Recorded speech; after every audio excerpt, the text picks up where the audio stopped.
जय जय शङ्कर हर हर शङ्कर जय जय शङ्कर हर हर शङ्कर जय जय शङ्कर हर हर शङ्कर जय जय शङ्कर हर हर. அத்வைத்தம் தெய்வத்தின் குரல் 6ஆம் பாகம்.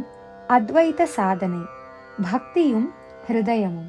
பக்தியின் அன்பும் நைஷ்ய பாவமும் உண்டாகி விருத்தியாகிற போது இதுவரை பண்ணின சாதனைகளால் லேசாக, அதாவது ஒல்லியாக ஆன மனஸ் புத்தி ஆகிய இரண்டையும் அகங்காரம் அப்படியே ஹிருதயத்திற்குள் உறிஞ்சி கொண்டுவிடும். பக்தியில், சரியான சத்தியமான பக்தியில் ஆத்ம நிவேதனம், அதாவது பரமாத்மாவுக்கு ஜீவாத்மா தன்னை நிவேதனம் செய்து கொள்வதான பக்தியில் புத்திக்கு வேலை இல்லை என்று எல்லோருக்கும் தெரியும். அது மட்டும் இல்லை, அங்கே மனசுக்கும் வேலை இல்லை. சங்கல்ப விகல்ப மயமானதே மனஸ்.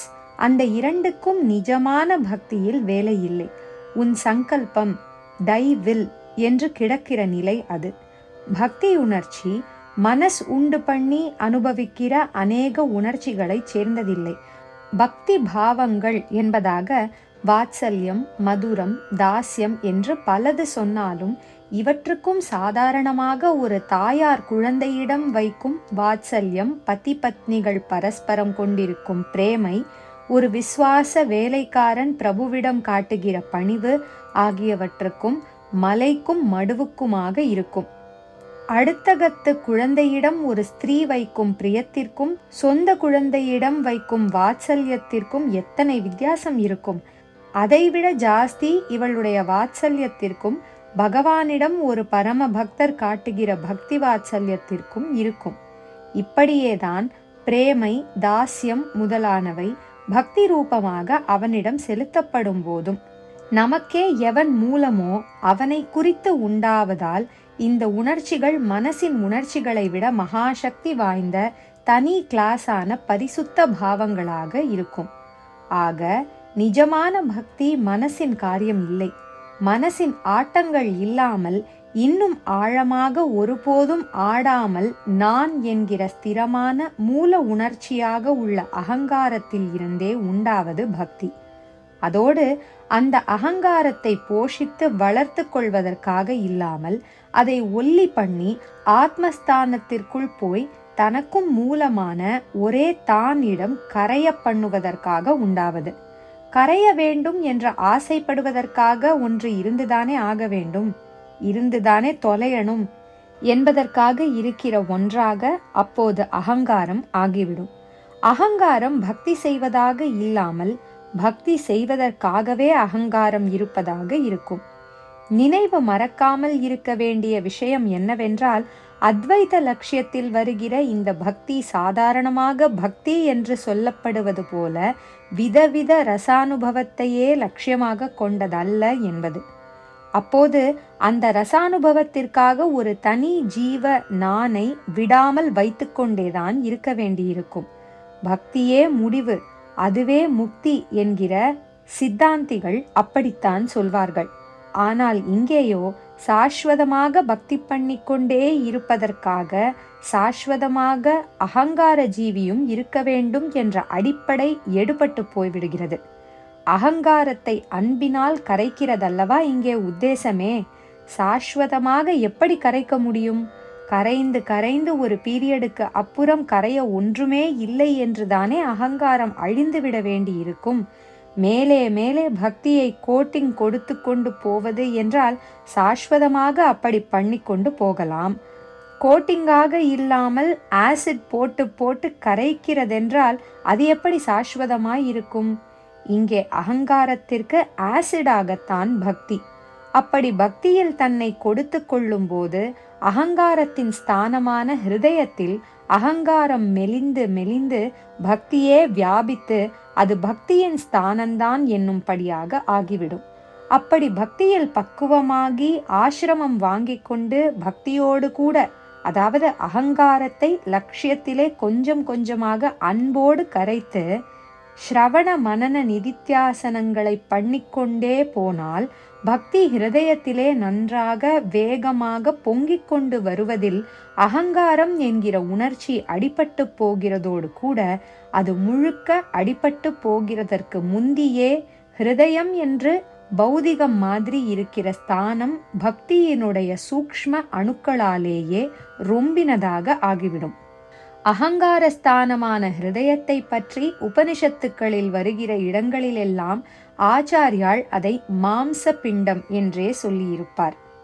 குறிப்பு: சாந்தோக்கியம் 8.6.1, பிருஹதாரண்யகம் 4.2.3.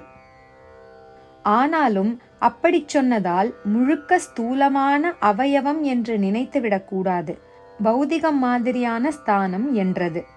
இரத்தத்தை பாய்ச்சுகிற ஹிருதயம்தான் முழுக்க ஸ்தூலம். இந்த ஹிருதயமோ ஸ்தூலத்திற்கும் சூக்ஷ்மத்திற்கும் நடுவில் வருவது.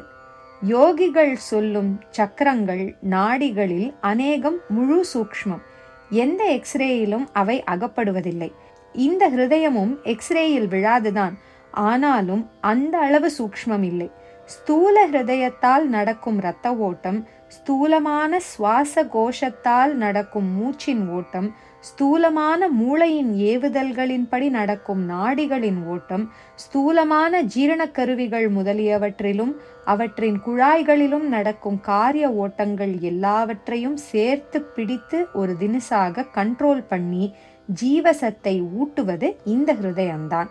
அதிலிருந்து புறப்படும் நாடிகளை கொண்டு இந்த கண்ட்ரோல் செய்யும் காரியத்தை பண்ணுகிறது.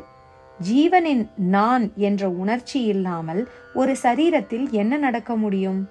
அதனால்தான் அகங்காரஸ்தானமான ஹிருதயத்திற்கு இந்த பவர் கொடுத்திருக்கிறது. ஸ்தூல சரீர விஷயங்களே ஜீவ சமூகத்திற்கு முக்கியமாக இருந்து அவற்றையே இது கண்காணித்து நடத்தி கொடுக்க வேண்டியிருப்பதாலோ என்னவோ இதையும் செமி ஸ்தூலமாக வைத்திருக்கிறது. அப்படி ஓரளவு ஸ்தூலமாக இருப்பதே அகங்காரம் கரையணும் என்று அபியாசம் பண்ணும்போது சூக்ஷ்மமாகி ஆகாசம் என்னும்படி ஆகும். இன்னும் அதிசூக்ஷ்மமான காரண ஆகாசமாக ஆத்மஸ்தானம் இருக்கிறது. ஹிருதயத்தின் மைய துவாரமாக அந்த சூக்ஷ்ம தரத்திற்கு ஸ்தூலம் செமி ஸ்தூலம் எதுவுமே நேரே போக முடியாது. நன்றாக கிருசப்படுத்தி ஒல்லி பண்ணி சூக்ஷ்மமாக்கித்தான் சூக்ஷ்ம தரத்திற்குள் பிரவேசிக்க வைக்க முடியும். அந்த அகங்கார கார்ஷ்யத்தை, அதாவது மெலிதாக்குவதைத்தான் பக்தி என்பது செய்கிறது. பக்தி பழுக்கிற போது ஹிருதயம் பூராவும் மாம்சத்திற்கும் நாடிகளுக்கும் மேலாக பிரகாசித்து கொண்டு அன்பு மட்டுமே இருக்கும். அதனால்தான் அதையே ஹிருதயம் என்பது. அன்பு இல்லாதவர்களை ஹிருதயமில்லாதவர் என்கிறோம். சில சமயம் இரண்டையும் சேர்த்து பிரேம ஹிருதயம், அன்பிதயம் என்று சொல்கிறோம். அந்தఃகரணத்தின் 4 உறுப்புகளில் எதையுமே இப்படி அதன் ஸ்தானத்துடன் ஒற்றுமைப்படுத்தி சொல்லும் வழக்கில்லை என்பதை கவனிக்கணும். மனசின் ஸ்தானம் கழுத்தானாலும் நல்ல மனசுள்ளவர்களை கழுத்துள்ளவர் என்பதுண்டா? அதே மாதிரி நிரம்ப புத்தியுள்ளவர்களை முகமுள்ளவர் என்று சொல்வதில்லை. ஏனென்றால் மாம்சமயமான இந்த ஸ்தூல அவயவங்களில் அந்த அந்தఃகரண அவயவங்கள் ஒரு நாற்காலியில் ஆசாமி உட்கார்ந்திருப்பது போல இடம் பெற்றிருப்பதோடு சரி. நாற்காலியையே ஆசாமியாக சொல்ல முடியாதல்லவா? ஹிருதயம் என்பதும் கூட செமி ஸ்தூலமாய் உள்ள போது அதில் இப்படி உட்கார்ந்திருப்பது அகங்காரம் என்று சொன்னேன். ஆனாலும் ரொம்பவும் அகங்காரம் உள்ளவர்களை ஹிருதயம் உள்ளவர் என்பதில்லை. சூக்ஷ்ம பூதமான ஹிருதயத்தில் அன்பு அணுவும் ஊடுருவி வியாபித்திருப்பது போல மற்ற எதுவும் இல்லாததால் தான் அன்பையே ஹிருதயம் என்பது.